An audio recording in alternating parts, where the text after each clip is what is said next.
First Samuel chapter, I hope there's nobody called Samuel here. First Samuel chapter 10 verse 9. First Samuel chapter 10 verse 9. I read from the King James Version. And the Bible said, and it was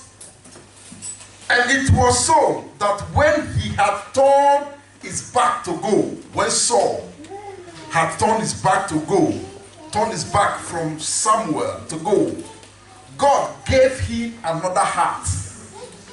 God gave him another heart. God gave him another heart.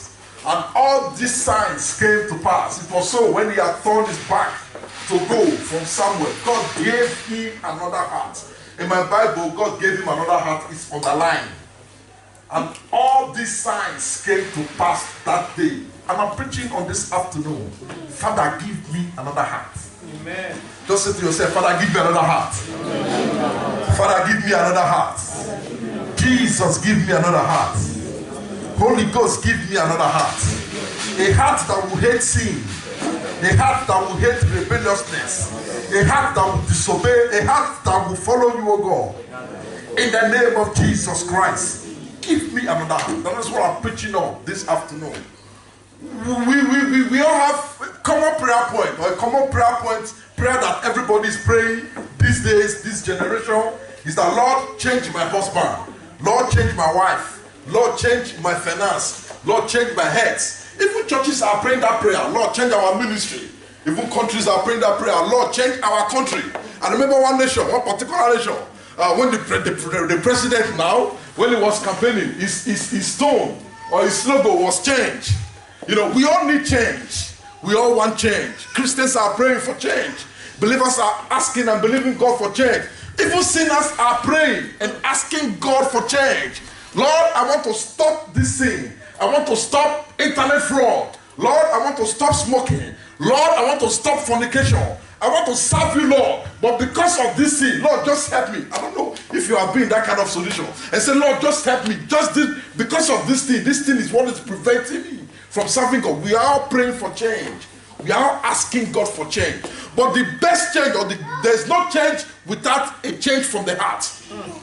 There is nobody that can truly change except the change is from the heart. Except you change your heart. Even if, let me use the word, even if we change the political system in the country, even if we change the political system in Nigeria, let me use that as a case study. Even if we change the political system in Nigeria, even if there is a Biafra is not Biafra Republic, there is truly no change except the change is from the heart. If we still have the set of politicians, they still from the heart. It's still the same, except the change is from the heart. Change does not come from the outside. Change comes from the inside. Change comes from the inside. When God touched the heart of a man, that is when we now experience change. There's no matter of prayer that we pray and pray and pray and pray. If you are not ready to make that change, if you are not ready to take that step, to make that change, to effect that change, the change will not come. 9 people met Jesus. 10 people met Jesus.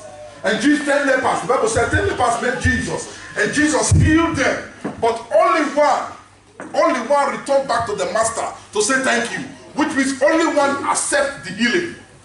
What am I saying? The first point I quickly want to establish here is that every change, before changes can come, the change must be from the heart. From the heart. The change must come from the heart. From the heart. Without the heart. If our politicians did not genuinely repent, or if they refuse to genuinely repent from their heart, they may just change political parties and change anything, but it's still the same. The change must come from the heart. If we refuse to genuinely open our heart and say, look, this thing, I will not do it again. We keep doing the same thing. Praise the Lord. May that not be our portion in the name of Jesus. Amen. Everything that happens outwardly is a product of what has happened inwardly. Everything that has happened outwardly, outside, is a product of what has happened inwardly. Proverbs chapter 4 verse 23. I believe the Bible makes us understand that. The Bible said, my son, guide the heart with all diligence. Guide the heart with all diligence. For out of it are the issues of life. If you can can control your heart, you will put Satan under control. Yes. If you can control your heart, the heart, there is, if you can control your heart, even if you don't have money, but when the state of your heart says you are rich, you are rich. Yes. Even if you are sick, when the state of your heart says you are well, you are well. The greatest nation is not America. The greatest nation is not China. The greatest nation is the imagination of the heart. The imagination of the heart. How is the condition of your heart? How is the condition of your heart? Towards your wife, towards your husband, towards the church. We are praying, Lord, give us revival. How is the condition of your heart? Lord, make my wife a billionaire or a mother. How is the condition of your heart? Lord, bless my husband. How is the condition of your heart? Guide the heart with all diligence. All diligence. Proverbs chapter 23 verse 7. Proverbs 23 verse 7. The Bible makes us understand. Let me see Proverbs 23 7. Proverbs 23 7. The Bible said, as the man thinketh in his heart. Give me the good news translation. As a man thinketh in his heart, so he is. As you think about yourself, so he is. Not what you think about me. I'm not what you think about me. I am who I think about myself. And that is why I don't bother when people say things about me. Because I am what I think about myself. You are what you think about yourself. He said, come on and have some more. I like this translation. He said, come on and have some more. He's talking about food, yeah? He said, but he does not mean it. Come and take some food. Come and have more food. He said, but he does not mean it. He said, what he thinks he is. What he thinks he is. What he is really. What he really is. What he thinks he is. As a man thinketh in his heart. As a man thinketh in his heart. So he is. As a man thinketh in his heart. Brethren, why am I saying this? Next week Sunday we will begin another phrase, a very important phrase in the history of this ministry. Workers in training. We've not had it like this before. We've not had it like this before for workers and workers to be. Why? As a man thinketh in his heart. Some of us are workers, but we don't think like workers. Some of us are leaders, but we don't think like leaders.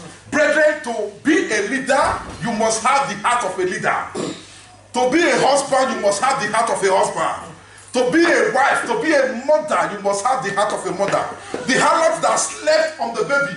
In 1 Kings chapter 1, 1 Kings chapter 3. The harlot that slept on her baby still have the heart of a harlot, not the heart of a mother. That's why she slept on her baby and not behaved anyhow. So when she was sleeping, heart is still the heart of an harlot. That's why she slept on the baby. The place we read from, the Bible makes us understand. If we read from verse chapter 9, Saul went out to look for. The father sent him to look for the donkey that was missing. Saul has been looking for the donkey for 3 days. Saul has been looking for the donkey with the servant, and the donkey was nowhere to be found. So I said, okay, let's go back home. He said, let our father stop worrying about the donkey and start worrying about us. As they were about going, the servant said, there is a prophet in this land. And let's look for the prophet. When we see the prophet will tell us where the donkey is. And they were going to the prophet. God revealed to the prophet that, look, the next king is coming. When this man comes, anoint him as the king. Anoint this man as the king. And they looked for the prophet. They saw the prophet. And the prophet said, look, God said you are the next king. Saul tried to disqualify himself. But he finally poured oil on the head of Saul as the king that God has approved. Now, the Bible said, as he turned to leave, God changed his heart. God gave him the heart of a king. Which means the heart Saul came with. You cannot rule God's people with that kind of heart. Praise the Lord. Amen. So many years ago, when the Pope John Paul died, this man, Joseph Kabila, Congo Republic, I can't remember that incident. You know, I was watching it live. Joseph Kabila came, the father died, they just, pushed the boy in as the president of the country. The man came. The president of the country, if you see the suit he was putting on, the suit, this is his father's suit. The father is tall and huge, and this man is chickening. You know, the first thing that occurred to me, I said, this suit, this is the father's suit. He didn't stop there. I believe he came with his camera. He will meet Tony Blair, you know. He will pose. He will make like this. Say, snap me picture. This president will snap me picture. He will make like this. You know. They will just smile, open his teeth. The president of the country. But after a few years, when you see him now, he dressed corporate. He don't smile anyhow. He smiles, just open his teeth, and meet you. No matter how you are, he gives you one hand to shake. He just shake you with one hand. Why? Because he now has the heart of the king, the heart of the president. God is going to give us the heart of a worker. Amen. God is going to give you the heart of a father. Amen. And God is going to give you the heart of a mother. Amen. No matter what you are believing God for, any change you are believing God for, it shall come to pass in the name of Jesus. Amen. You need the heart of a married woman to be married. That's why a lot of people have marriage problems in their marriages. When you were a girl, you were so gaseous. You know, people call you all sorts of names. And now you are a married man. You refuse to submit to your husband. And you still want to gaseous. If your husband calls you, you say, no, this is not how my friends address me. We need the heart of a husband, of a married woman before you can be married. Thank God for a ministry like Redeem, where you have to pass through marriage counseling. It's to prepare your heart. I'm preparing our heart. We are going to enter a different phase in this ministry. We'll be praying. We'll be praying and praying. Some brothers will pray till 11 in the night. 5:30 they will join prayer again. They are praying for the church. They are praying for you. They are praying for me. But God is saying that we need to turn our heart. We need to change our heart. We need to change our heart. And God will change our heart in the name of Jesus. Amen. Jehovah will change our heart in the name of Jesus Christ. Amen. I said, what are the things that makes the heart bad? There are certain things that makes the heart bad. There are certain things that makes people be rebellious. Just hardening. You know, no matter no. I put my foot on ground. I will never change. I've seen people like that. What are the things that make the heart bad? If you look at 1 Samuel chapter 9, 1 Samuel chapter 9 verse 5. 1 Samuel chapter 9 verse 5. Samuel said something to the servant. He said, let's go back home. Let's go back home. Lest my father stop worrying about the donkey and start worrying about so. He said, when they came to the land, he said, come, let's return back home. Another translation said, let's go back home. Lest my father cease caring about the donkeys that they were looking for, and become worried about us. What are the things that, from this place, what are the things that makes the heart bad? He says, let's return back home. Let's return back home to our father. So when you are still connected to your home, it makes the heart bad. When you are still connected to your home, you are still connected to your father. Connected to your father, it makes the heart bad. It makes the heart bad. I will explain. When my younger brother wanted to marry, the first thing I told him was to go and look for a house, look for flats somewhere else. Move from the family house. You cannot have a wife and you are still staying in your family house and you expect, you think you're married, you will enjoy your marriage. No, it's not possible. Why? Because you will still be connected. There's still that connection. That rope, that connection from the father's house, you are still connected. The father is still controlling you. The mother is still controlling you. I read the story of a divorce case in court. The wife said, anytime, he said the problem we have is their father-in-law. They have two flats. The parents are, the couples, they are occupying one. The father and mother, they are in one. He said sometimes the father-in-law will come and sleep with them. Not just sleep with them, he will lie down on the same bed with husband and wife. When a man is still connected to his background, has a connection with the father, has this homely connection, is still connected to the home, he have that problem. When God looked at Abraham, God said, Abraham, I want to bless you. I want to make you great, the father of all nations. He said, but there is one thing. Move out of your father's house. Move out of your father's house to a land I will show you. Abraham left the father's house. Joseph has a great dream. Joseph has not super great dream. But God looked at Joseph and said, this dream, you cannot fulfill this dream in your father's house. In your father's house, you cannot fulfill this dream. He troubled the brothers. The brothers troubled Joseph. And Joseph landed in Egypt. When we are still connected, when we still have this connection to our father's house, this connection to our family background, connection to our family background, as workers, we've been given, some of us have been given so many responsibilities in church. But because we are still connected, I'm not saying the ministry we came from is a bad ministry, but because we are still connected to our ministry, we take our job like this. It's not our own. I've heard people say, you know, back home, I go to choir practice every day. Back home, I go to prayer meeting every day. But this is the person you will call prayer, call choir practice and everything, they won't turn up. Why? We still have this homely connection. Homely connection. I joined Redeemed in Europe. I was a member of the Christian Pentecostal Mission, CPN, my wife and I. But when we join Redeemed, we submit, we disconnect from home. I'm not saying we should break that contact, but there's this mindset that is not our church. Not the CPN. I grew up with CPN. It's not the church I grew up from, church ABC. So let's just do it anyhow. It's not our own. When we still have this homely connection, if a man wants to be great, you need to disconnect from your father's house. Move out, disconnect from your father's house. Moses was too comfortable with the palace, too comfortable. And Moses is the man that came with assignment, divine assignment. Moses was too comfortable in the palace. And God looked at Moses and said, with this your comfort, you will not fulfill your destiny. Moses, he caused people to trouble him, make the situation unpleasant for him. Moses left Pharaoh's house. That was when Moses came back and fulfilled his assignment. Even Jesus, at the age of 12, Jesus disconnected from the Father. The place we are looking for him. Jesus, where have you been? For the past 3 days, we've been looking for you. The food we prepared for you is still in the fridge. Jesus looked at them and said, I should be about my father's business. In other words, I need to fulfill my destiny. I have to disconnect from you. They called Jesus and said, your father and your mother, they are waiting for you. Jesus denied them. Who's my father, who's my mother? These are my father, these are my mother. Not the ones outside. Disconnection. It affects the heart. It affects the heart. That connection.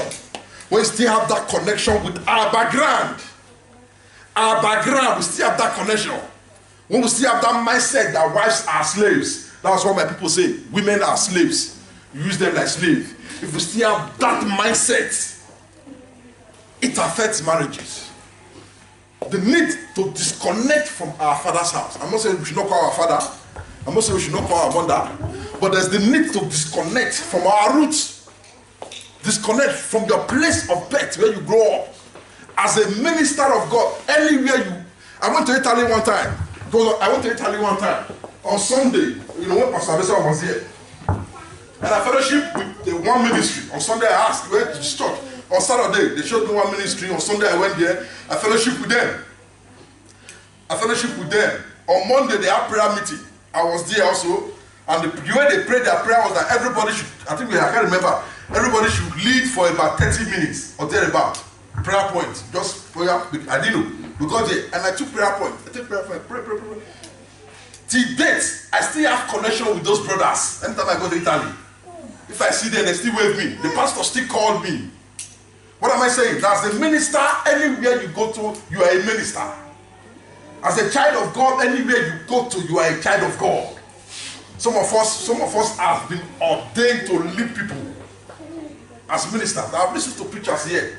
When I call it Sunday school, there are some Sunday schools. Some of our teachers have said, wow, this thing should be on record.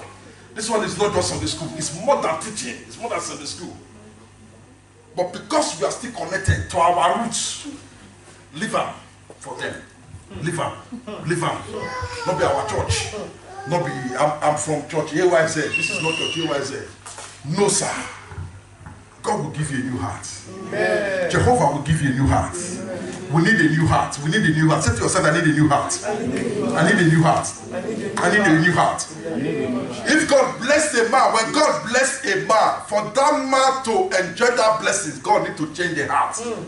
If God gives you money, and God did not change the heart, the money may take over the man.